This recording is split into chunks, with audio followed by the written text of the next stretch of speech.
Diego the Immortal, VP. Naku, lakad matatag! Normally. They want to slow down the Bristleback. No Bounty Hunter. They want to slow down the Alchemist. These three stats with combined with a good sum of gold will surely make great work. And we also see Dire side having a lot of problems in the bot lane right here. Should be double kill for the Bristleback. No, the sticks are popped.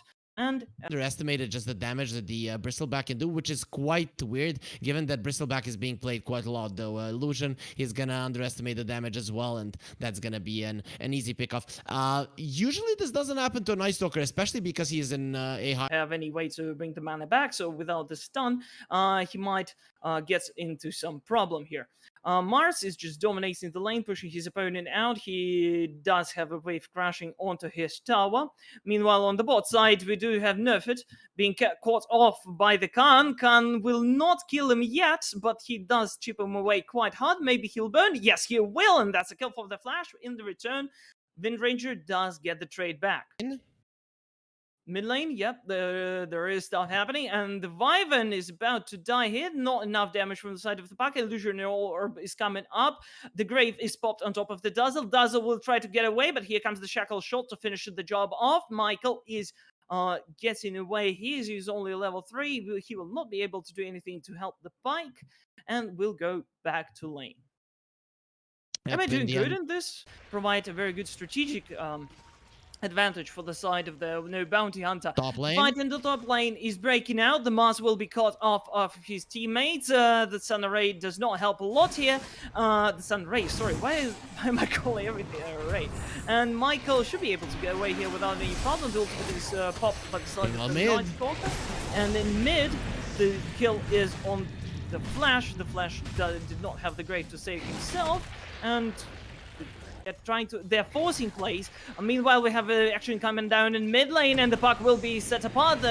This will result in a quick trade on top of the Winter Wyvern, and the Egg is lost, and the Phoenix is lost, and the Arrows will also die. And this is just a massacre in the mid lane.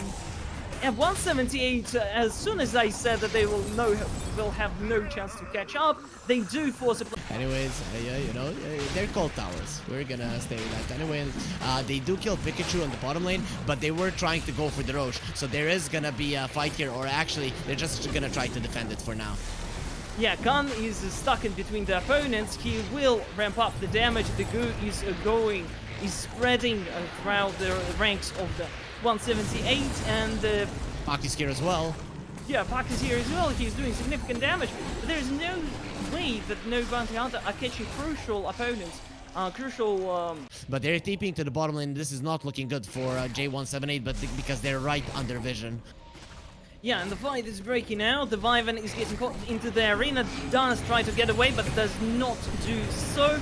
And the only one getting picked apart, sorry, is the Dazzle on the side of the no bounty hunter. Quite a confident win from them. They did get the Night Stalker as well, and the tower on the bot side should be free to take the roll right now, but I don't think J178 are gonna be coming out of this one too happy. Yeah, 7k gold lead forces you to make the decisions, and the decision is made by the side of 178. The Dazzle is just getting picked apart on the side. Meanwhile, the Phoenix without the Egg is just a target in the target range. Meanwhile, Arisu tries to get away with the BKB. He's popped. The arena does not do much. Khan, meanwhile, does get the kill on the Morgan Major. Does pop the BKB and TPs back to the base. He does not give out the kill streak, but still, he does give the opportunity for the 178 to catch up. That was overall just quite... I can't believe that the Bristleback went back into that fight while barely escaping the first time. Nefret is still hunting for more. They know that this is their time to strike. Yes, Arisu is getting picked once again. The BKB is coming back in 3 seconds, but that's a bit too late, and he will go down. Meanwhile, Night Stalker is just demolishing everybody, and that's an annihilation from the side of 178. No kills ensued back, and the no bounty hunter just lost their footing. True, as far as I believe, but the fight is breaking out on the top side. Park is getting caught out. The ultimate spot by the Winter Wyvern. Meanwhile, Night Stalker is going on top of the Phoenix. Phoenix does get away, does pop his Egg. Meanwhile, Organ Magi does not do much here. The Egg is dead. The egg is dead. The attack speed of the alchemist allows him to get the egg nice and swift. Meanwhile, the Arisa tries to get away. The Grave does save him for a couple more seconds, but the Khan is not doing very well here. He does not have the stacks on anybody, and he is just useless in this fight. He's just being kited out, and he does not play up to his full potential. He does have the eggs. Yeah. This most likely results of the lack of damage that the side of the No Bounty Hunter had. The good ultimate by the side of the Winter Wyvern, but unfortunately there is not enough damage in order to kill the Bristleback. He did face the opponents with his back. He's just staying in the place for the 10 seconds. How fun is Dota playing right now for this for this Bristleback? What died? What? Keep this Bristleback in place, though BKB TP is still an option here for the Bristleback if he wants to go for it. The game continues on. Pikachu is getting away here. Mars is getting picked apart. The BKB is popped. The Grave is popped, and that's a very big issue for the side of the No Bounty Hunter because the Grave was popped quite early here. Eve is saved. No, Eve. Sorry, it's Paradise. Paradise is saved, and the egg is popped. Jesus Christ, a lot of stuff is happening. A lot of like, it's looking new to me, but it's so old. It's like nothing changed here. It's just played in another way, with in the way I'm not expecting it to be played out. So that's why, like, they do have some cohesion going on in the composition. They do understand what everybody wants, and they do. Everybody on their side is doing their jobs just perfectly. You're locking down their opponents, just continuing the stance chain. Popping, and we can see that they're just snowballing it out, just out of it, just going and getting the kills, locking down their opponents. The silence from him is just insane and an extremely hard thing to deal with. When he's just on top of you, he's dead. There's not much. Bristol in trouble.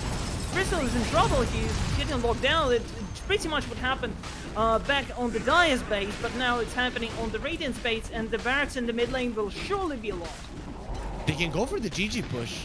They can go for the GG push here. This might be this game, but I think... Okay, yeah, they should understand by now that the Bristleback does not have the buyback because he will already pop it, and yeah, everybody is dying. Michael will not get away, so the Grave will just run out, and this is the end of the game number 1, and it's taken quite confidently by the side of 178, and they did make a great work out of their drop. They did manage to catch back up into the game. Pressured the Enigma's tower very early on. I think J178 are expecting that Have a new mobility ability, but it's nothing more to it, right? Yeah, well, it is the spell that is kind of keeping him currently, and as one of the strongest heroes in the meta, very hard to bring down. He's pretty decent against the Tusk as well, but we might see an engagement level 1. This is what you wanted to see. Yes, and Michael is surely making great work here with too much stunts on the side of the No Bounty Hunter. Eyes on top. Yeah, Arise is just a bit overextending here in the lane against the Viper. It's something you don't want to do. His Q is a bit too strong, but Arise does get the kill in return on the Illusion. Illusion does fall. Michael is there to pick a kill. The first level against the level 2 is... Very close. Meanwhile, top lane, there's gonna be an engagement, but I don't think there's anything coming out of that one. Actually, they will continue fighting. They will continue fighting, and the Clockwork needs to get away. Michael is on the chase, but will get killed by the Viper. Viper does do an insane amount of damage compared to the other heroes, and it's like one of the game. It was 178 who had the Alchemist, and they did... Oh, no, sorry. It was No Bounty Hunters, actually, with the Alchemist, and they did not manage to utilize the gold and utilize the farm potential of the Alchemist. Alchemist was slightly... Yeah, I do see it, and the Viper does go down. Arise, does get the kill. Illusion will not get away, as the Q is them losing 2 of their heroes on the... And yet another fight is breaking out on the top. Viper is desperate to get a revenge, but the revenge will find him as he will die. Illusion does get the kill on the Arise, but not more than that. Actually, I think losing Viper there is way worse than just getting killed on Enigma. In the end, it's gonna be fine. Michael will try to go for this dive. Obviously, is not gonna be too successful about it. Usually, lifeless script though, it seems like he's already in love. Though I'm kind of thinking maybe it's actually Wonder Woman that he's in love with. But anyways, they are gonna be going for him now. Yeah, yeah, I'll not make the comment that I was about to make. So yeah. The call is coming, and Keeper of the Light does not do much here. He does lose quite a bit of HP, and Corporate dies. It's like the new way of playing Keeper of the Light. What was it? Was his what? How did the Corporate die? But I'm not sure what Illusion is doing, but he's most definitely gonna be dead here right now. Yeah, Illusion just is a bit too adventurous, as I mentioned. He did try to set up his team for that advantage. Maybe he was thinking.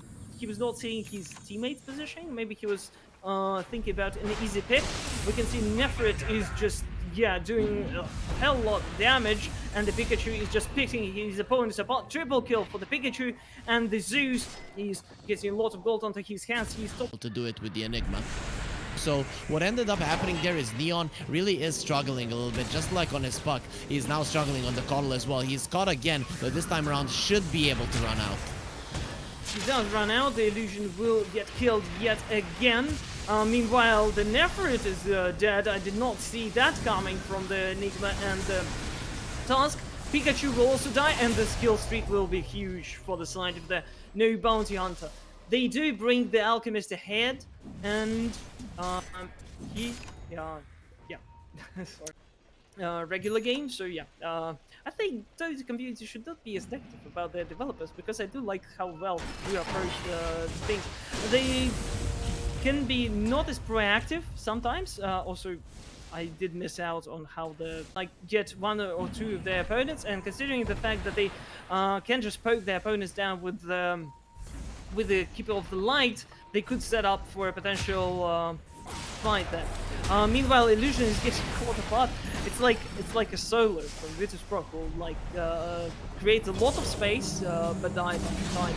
Meanwhile, the Viper is getting caught. The Dawnbreaker is ulting in, and this does not look as great for the side of the Bounty Hunters. The Grave is being popped, and the ranks are broken. Everybody's scattering on the side of the No Bounty Hunters. The Viper is the only one dead. No, the kills are coming in back, and the 178 do lose 3 of their heroes already, and the Wraith King will just resurrect in a couple of seconds, but will hardly make any difference. Pikachu is there, but he's out of mana, and he's not very viable here. He will die in a short seconds, and the No Bounty Hunter, the Aegis on the Zeus, and this will bring a lot of problems to the No Bounty Hunter. Even though the buybacks were popped on the side of 178, this still breeds them ahead in terms of the goal. They were slightly behind, but now they do have the lead, and we can see that the Alchemist, while Flash is popping in the grave, the Viper is getting caught, and there is no way to save him for the side of 178, and losing him in the beginning of the fight is not as great. He's actually kiting out the Alchemist, winning just this bit of time. This should be enough for the 178 to catch up to the fight, and be true in this game for sure, given that you're playing against the Zeus who pretty much destroys you. But Pikachu, speaking about him, he's been caught.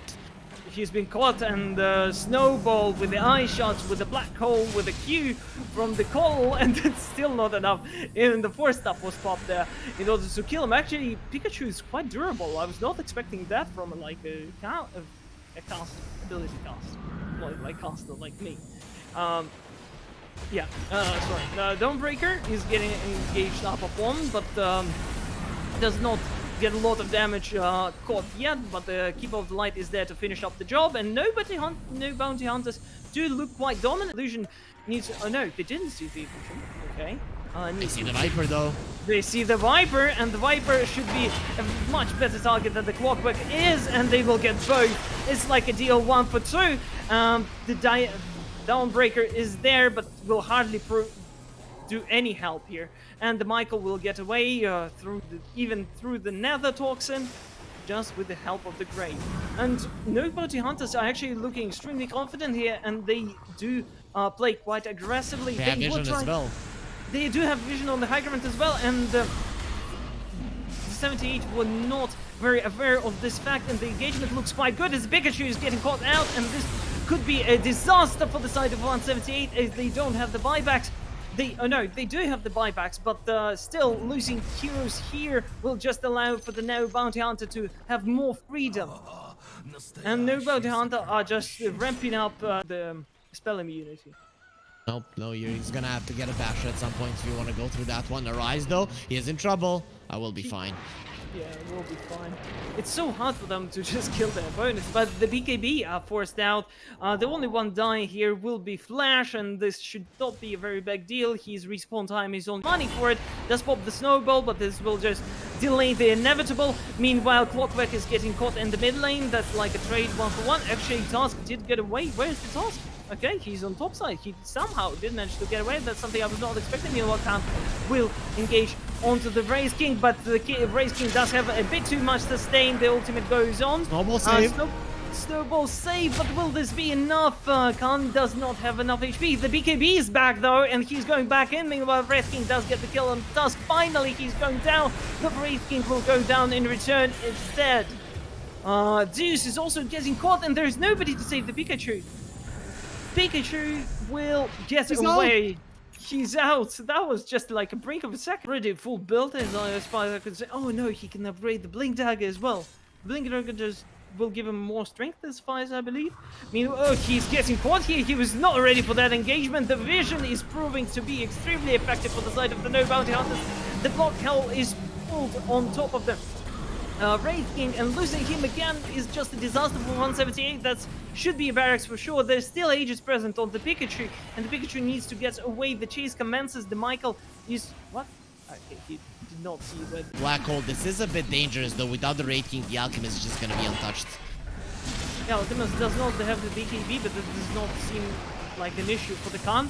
Khan is getting caught here, but he will be just saved by his teammates. Look at that damage from the Zeus. Ay, how strong is that?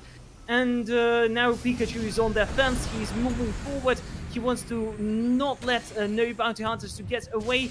Arise does blink in quite an unexpected spot for me. I would expect him to blink on top of the wood place, and it's like something that changed about the Dota players' mentality. They do go for a more creative plays than they usually did, because like 7 years ago no bounty hunters are not in the position to contest it yet. They do advance quite slowly into their own jungle. They don't have the vision, and they're not aware of the fact that they're walking on top one of it. And the Flash will go down. That's quite an easy hit. Meanwhile, the Reincarnation is already popped by the Wraith King.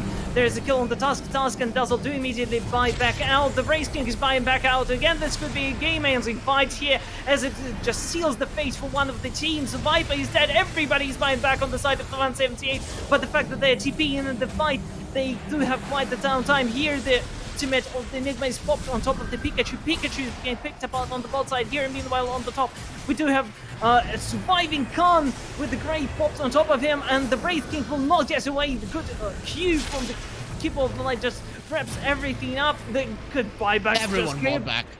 Yeah, everybody bought back, and the fight just keeps on happening. Clockwork is being back in. Pikachu is already here. It just looks like it's never gonna stop. And Keeper of the Light, meanwhile, throughout all of the fight, just popping Q out from the range, and nobody can get a grasp of him on the side of the 178. 178 cannot come back this fight just yet.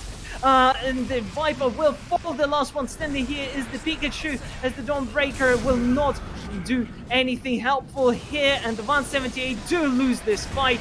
Jesus, guys, that was one hell of a brawl. That should be the game as well. Right now, the only thing that no bounty hunter need to do is spitting on his enemies, but in the end, it wasn't enough. And now for the next 40 seconds, 178, they have to be praying that this Alchemist doesn't have enough damage, but he does, and that's why they'll call GG. Yeah, you're absolutely right. A lot of sustain on the side of the no bounty hunters, just allowed them to lane Alchemist and an off-lane Dragonite, which I think makes this J178 lineup a little bit too... sorry, I was looking at the settings. Meanwhile, Pikachu is playing Alchemist in mid lane, and the Punk is not doing as fine against him. He does have the ball. The fight, the kill broke out on the bot side, and Juggernaut is sure to get an opportunity to create a lot of space for the Wraith King there. Wraith King is farming, but he's not doing quite well. He is... Bottom lane. Follow me, we have the action breaking out, and Nefrit does barely get away. Meanwhile, Khan was in big danger, and you look at the damage from Ancient Apparition. You love to see it. I don't think Nefrit is making a great choice here, as the Chilling Touch will come up, and this will not be enough. The passive, the Dragon Blood, just gives a bit too much regen, and the sustain is doing the mighty fine work here on the bot side, and the 178 do get the two. From the side of the 178, they did not have the vision, they did not see that coming, and that was just a very good play and a very good scouting done by No Bounty Hunters. Meanwhile, on the bot side, ultimate is popped by the Dragon Knight. They go all in on the Juggernaut. Juggernaut does not have the Blade Fury. The Totem is being put down. Will it be enough? And the Q will finish it off from them. Skywrath Mage, pretty good kill, pretty good usage of the ultimate. Nobody is expecting that much of a damage increase. As far as I remember, it does. Oh no, it does not.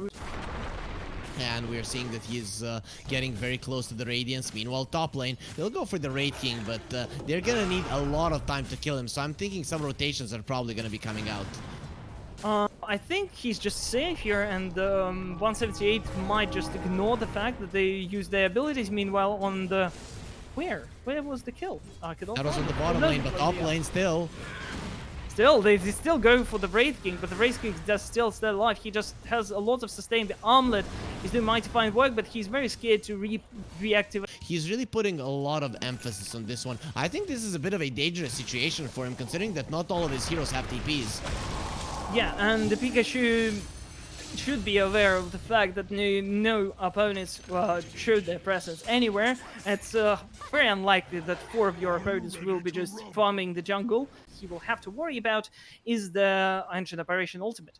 And also, what are these minions? Creeps, jungle creeps, new creeps.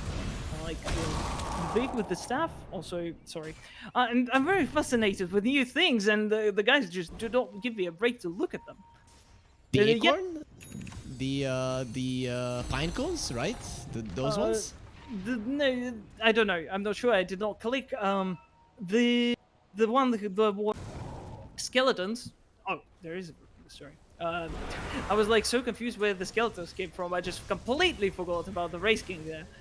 Even though he was like the main actor in the beginning of the game. Meanwhile, you look at that healing from the side of J178, and also the ultimate is being popped by the Ancient Apparition. This allows for the Alchemist to join in the fight if he wants to, but he will not. He will just farm the bot wave, and now the No Bounty Hunters are in very favorable position. They did spend a couple of TPs, and nobody should be able to respond to the Alchemist pushing. Nerfit is getting yet another kill. Arise is getting into the fight with the Wraith King down here on the bot side. Neon is getting trade back on the Dazzle in terms of coming this game back, but still it requires quite a lot of preparation. The fight breaks out, and the Beastmaster is already getting caught. The Skywrath Mage is getting killed in return. He does have the buyback, and the Beastmaster does not. Neon tries to get away, but here comes the stun, and the Pikachu finally. The big guns are coming in. J78 are just stomping their opponents here, and there was no usage for the Alchemist there, but he'll still get the Roshans at least. That is the thing, you know, you say big guns. Adding like this percentage additional damage, the fight breaks out in the mid lane. Ancient Apparition will get away, but the Dragon Knight is out of position here, and that's a very good pick. The Grave is being popped, but the Nefrit does not have any chances to get away. Almost getting killed, the Beastmaster walks, and just look at J178. They just rolled up, pulled up, everyone just came in, and the fight does not look as great for the No Bounty Hunters. It was looking good at the beginning. They did save everybody. They did get the kill on the DK, but now it's a complete disaster. Second Aegis, they'll easily go up the high ground. Even now, with 40 seconds left on this one, they can go forward. The only thing that is pretty much keeping them from not just straight up ending this game is the AA against the Alchemist. But when you have an Aegis, you can easily make do with that. There are some lineups that are going to be going hunting, and then your enemies have to get out to the base and then just lose the game. And you know, if you jump in like this and have this kind of an advantage, you'll most definitely be able to break the high ground. Yeah, the fight started off quite quickly as they got the pick on the park there. Not the park, I think it was Ancient Apparition of who they got the first pick on. I'm talking about 178. They did get the kill and just went back away. There is no problem for the No Bounty Hunters to defend it from here on out. And Pikachu is going in quite unexpectedly. He does not have the ultimate, but he does have the Aegis. The Grave is being popped on top of him. Nobody needs to be saved apart from the Alchemist, but he does have the Aegis. And the no Bounty Hunters are not looking very great here. They do get the Aegis. Oh, wait, what? It expired. It just expired a second ago. Oh no. Oh no. It was looking so great for 178, just second away. Do the players... And the game will stabilize again. It will favor J178 one more time. Yeah, but in terms of net worth, we can see that Juggernaut is actually catching up. Now, as we could see, like in the mid game, he was down behind the cores of the no Bounty Hunters. The fight breaks out. That's a pretty good pick on the Puck and the Beastmaster. Skywrath Mage and the Dazzle are lost yet again, but still, that's a very great trade to take for 178, and they might try to advance onto the high ground here. The Roche will be present in the next 25 seconds, and I'm not sure the J78 should be. Why is the indicator yellow? Does it mean like the second time respawning? Okay, the fight is breaking out and does not look as great yet again for the no Bounty Hunters. They do not get the initiative. Every single fight is just in the hands of the J178. They just go with the way they wanted to go. And now no Bounty Hunters are not even being able to kill the Skywrath Mage, the guy who died almost all previous fight is alive, and this is just showing dominance from the side 178, and they should be able to wrap this one out quite quickly. That's a GG, ladies and gentlemen, and 178 do secure the win at this best of 3. Yep, they most definitely.